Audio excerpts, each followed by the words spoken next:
Hai, jumpa lagi dalam ulasan Timnas Indonesia. Kali ini Timnas Indonesia U23 berhadapan dengan Uzbekistan.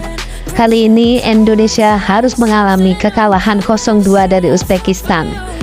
Namun pertandingan pada malam itu sangat kontroversial, di mana wasit asal Cina berlaku tidak adil alias curang, mungkin disogok oleh Uzbekistan. Inilah kisah atau ulasannya. Pada awal pertandingan, Timnas Indonesia cukup masih bisa mempertahankan pertahanannya melawan Uzbekistan. Namun di awal menit-menit 10 sampai dengan akhir pertandingan babak pertama, Timnas Indonesia sangat kewalahan menahan gemburan-gemburan dari Uzbekistan. Namun demikian, solidnya pertahanan Indonesia cukup merepotkan Uzbekistan sehingga tendangan-tendangan keras jarak jauh Timnas Uzbekistan belum bisa merobek gawang Indonesia. Dan memang sangat terlihat sekali tidak adanya pemain Rafael Struijk atau striker Timnas Indonesia sangat berpengaruh dalam permainan Timnas Indonesia malam itu. Bagaimana tidak, Timnas Indonesia sangat minim sekali shoot on targetnya ke gawang Uzbekistan. Setelah perjuangan yang keras, akhirnya Muhammad Ferrari berhasil menceploskan bola ke gawang Uzbekistan. Namun sayang, seribu kali sayang, gol tersebut dianulir oleh wasit dan mendapatkan masukan dari wasit VAR asal Thailand. Ini sangat merugikan Timnas Indonesia. Mungkin ini ada kecemburuan tersendiri. Memang wasit VAR asal Thailand ini sudah beberapa kali membuat kontroversial dan merugikan Timnas Indonesia. Pada saat laga pertama melawan Timnas Qatar, Timnas Indonesia juga dirugikan oleh wasit VAR dari Thailand ini. Barangkali Thailand iri atau cemburu karena tidak bisa mampu masuk ke semifinal seperti Timnas Indonesia di ajang AFC U23 di Qatar ini. Memang bagaimana tidak kontroversial karena memang sangat-sangat merugikan Indonesia. Gol Indonesia dianulir sehingga merugikan Timnas Indonesia. Bukan hanya gol Indonesia yang dianulir, tapi ada beberapa keputusan wasit juga yang sangat kontroversial. Wasit dari Cina ini juga sangat kontroversial. Barangkali ia disogok atau dibayar oleh Uzbekistan. Rizky Ridho yang menendang atau menahan gemburan para pemain Uzbekistan, bahkan mendapatkan kartu merah karena dianggap menendang atau mengangkat kaki terlalu tinggi sehingga masuk ke selangkangan pemain Uzbekistan. Padahal apabila dicermati, Rizky Ridho pada posisi yang memang hanya bertahan, namun pemain Uzbekistan yang sangat mendorong atau merangsek sehingga kaki Rizky Ridho meleset dan jatuh ke selangkangan pemain tersebut. Hal ini dilihat oleh wasit dengan video VAR-nya dan diulang-ulang saat tepat ada kaki Ridho masuk ke selangkangan pemain Uzbekistan. Hal ini tidak dilihat dari sisi yang lebih tinggi lagi atau lebih jauh atau dari angle yang lain. Padahal Rizky Ridho benar-benar hanya bertahan dan menahan bola sehingga pemain Uzbekistan akhirnya menabrak Rizky Ridho. Sementara itu, catatan lain barangkali kepada Arhan Pratama yang bermain sedikit overacting. Bagaimana tidak, ia ketika menggantikan Rizky Ridho memakai ban kapten, ia agak sedikit overacting sehingga bunuh diri atau on goal di depan gawang Indonesia. Hernando yang sudah akan menangkap bola malah disontek oleh Arhan atau tertendang oleh Arhan sehingga bola menjadi gol. Indonesia kalah 2-0 dari Uzbekistan. Ini adalah suatu pelajaran di mana Timnas Indonesia harus lebih tenang bermain, lebih percaya diri dan harus mengikuti instruksi dari pelatih. Memang tidak adanya striker Indonesia Rafael Struijk akibat akumulasi kartu sangat berpengaruh pada serangan-serangan Indonesia dan tidak adanya pemain yang mampu memberikan tekanan atau gemburan atau ancaman ke gawang Uzbekistan. Ini menjadi PR Sintayong barangkali tidak saja mengandalkan satu orang striker yang luar biasa seperti Rafael Struijk. Ini harus menularkan kepada tim pemain-pemain yang lain.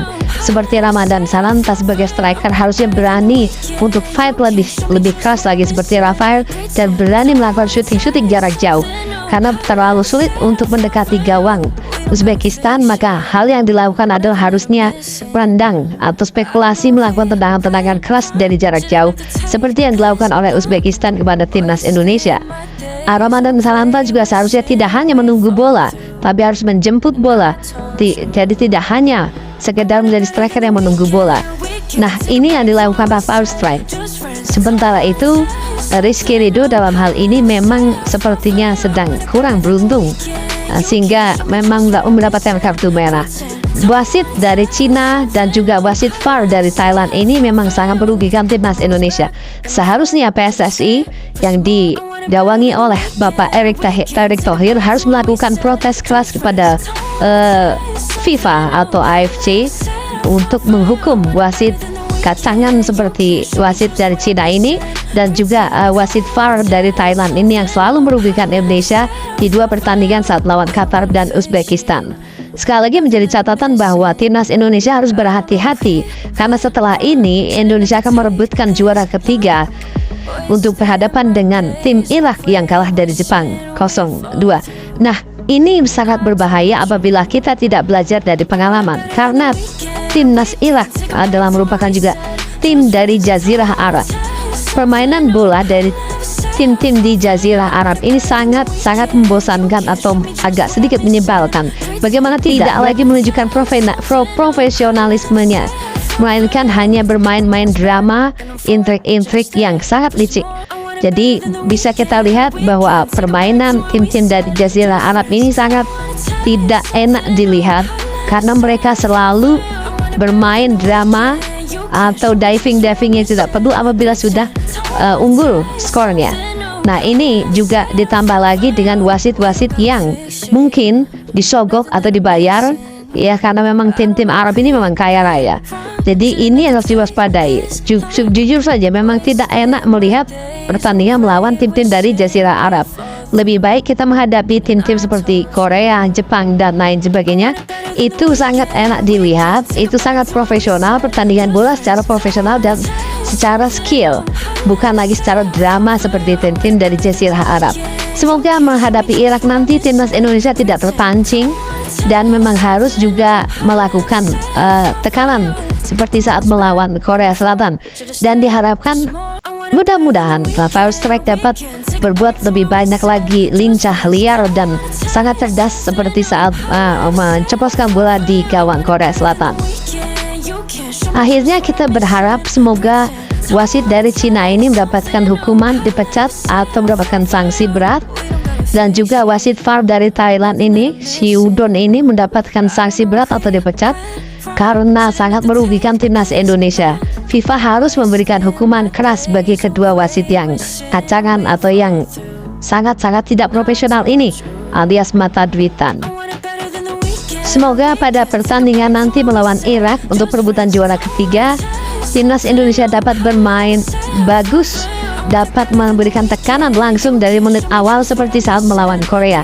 Jangan biarkan pemain Irak menguasai bola lebih lama, atau jangan biarkan timnas Irak dapat mengembangkan permainannya. Pemain Irak bikin bingung supaya tidak sempat berpikir bagaimana mengalirkan bola-bola ke gawang timnas. Ya, semoga saja Sintayong juga dapat meramu suatu taktik yang jitu yang luar biasa untuk mengalahkan Irak. Karena bagaimanapun juga Sintayong pernah melakukan sparring timnas Indonesia di juru taktiki oleh Sintayong ini pernah sparring dengan Irak meskipun pada saat itu kalah. Namun semoga ini menjadi pembelajaran bagi timnas Indonesia dan juga Sintayong. Semoga Indonesia dapat menekuk Irak dengan skor yang telak dan melaju sebagai juara ketiga masuk ke Olimpiade Paris di 2024 nanti. Selamat dan bravo untuk timnas Indonesia. Jangan lupa dukung dan like timnas Indonesia dengan cara subscribe dan like, juga berikan komentar positif di kolom komentar. Terima kasih dan sampai jumpa lagi. Bravo timnas Indonesia.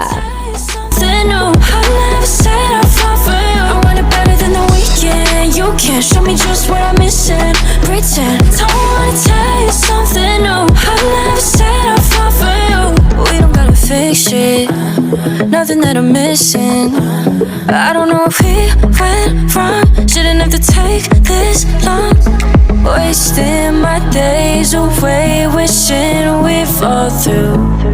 And I told you I want it better than the weekend. We can take it back to when we said just friends. Don't wanna tell you something new. I never said I'll fall for you. I want it better than the weekend. You can't show me just what I'm missing.